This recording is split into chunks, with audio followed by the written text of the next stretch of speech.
C'est surréal quand c'est ton appart. L'appartement de la famille Bourdeau n'est plus du tout ce qu'il était. Partout, il y a des traces. Une scène de désolation attendait Franck Bourdeau, des murs ravagés, le plafond affaissé, de l'eau un peu partout. Chaque truc qu'on trouvait, c'était une petite victoire. On vient de monter, en fait, tout est détruit. L'appartement est scrap, le plafond s'est effondré.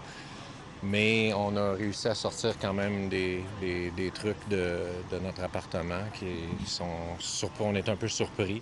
Il a eu quelques minutes seulement pour attraper des effets personnels, ses guitares et de précieuses photos de famille notamment. L'essentiel en attendant de connaître la suite. Comme lui, quelques 60 résidents ont pu entrer à l'intérieur accompagnés des pompiers. Ils devront être relogés. Et toute notre vie est là-dedans, là. On est parti tellement vite. Tout est tombé. Le G-Brock est tombé, l'isolation est tombée, il n'y a plus rien. On ne trouvera pas d'autres logements faciles. Et puis, avec la peste des Airbnb à Montréal, maintenant, essayons de trouver un logement. Il aura fallu plus de 42 heures de travail et 150 pompiers pour venir à bout du brasier, finalement maîtrisé samedi matin.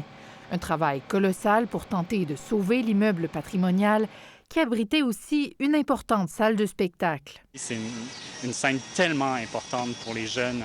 Les jeunes en début de carrière ont peu de salles accessibles comme la Chapelle historique du Bon-Pasteur. Et il faut absolument que la Chapelle maintienne sa mission, sa vocation. Un clavecin vieux de 250 ans a pu être épargné.